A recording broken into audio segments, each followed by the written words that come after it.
Hi, my friends. So I'm still here at Villa Concore in Fallbrook, California, at my friend Bob's. And I mentioned yesterday about self-care and how important self-care is. So I took a little time before I hit the record button today and just thought about, what am I doing this morning? What am I doing to do the work that I need to do so that I can be more honest and more responsible and more deliberate for the work that I'm doing and sharing with others. And what I realized this morning is that I do spend a lot of time doing this thing we call meditation. I do this thing we call mindfulness. But at the same time, I realize these words get thrown out there and they get so overused and they become cliches. And at the moment you hear some word that you have habituated and that you hear overused and abused and spoken too much, you probably kind of throw it out and you don't really pay attention to it. So what is meditation for me and why do I use it? So meditation for me is the act of letting go. It's the act of quieting my mind. It's the act of not thinking. Or it's the act of allowing myself to step back and to really observe the process of my mind and my body without necessarily reacting to it or interacting with it. So it's stepping back and recognizing the difference between my consciousness, between my soul, between my true identity, and then all the stuff that's happening in my mind and body that tends to command our attention. Believe it or not, you are not your thoughts. You are not the sensations in your body. There is a part of you, and this is where we get into spirituality or metaphysics very quickly.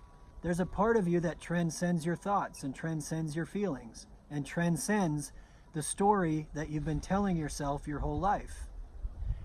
If you're able to sit down and you're able to listen to your breath and you're able to learn how to let go and just observe and be, what you can do is you can start learning how your mind and your body are automatically telling you a story, and that story is based on everything you have ever learned in your life, everything you have attached yourself to in the context of survival and meaning.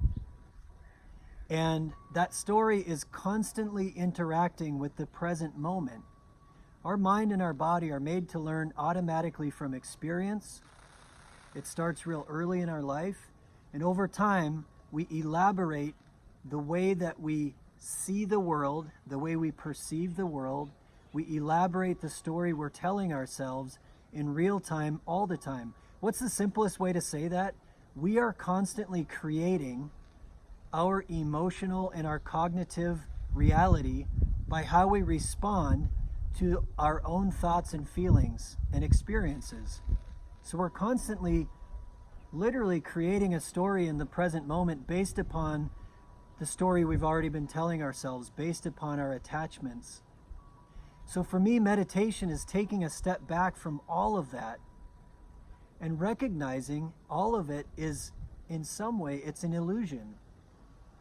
It's the illusion of the past. It's the illusion of the future. It's the illusion of ideas. It's language wrapped around experience and sensation, and I'm acting out that story in real time all the time. And the human machine is a very beautiful machine. It's a very, very complex, beautiful, wonderful thing.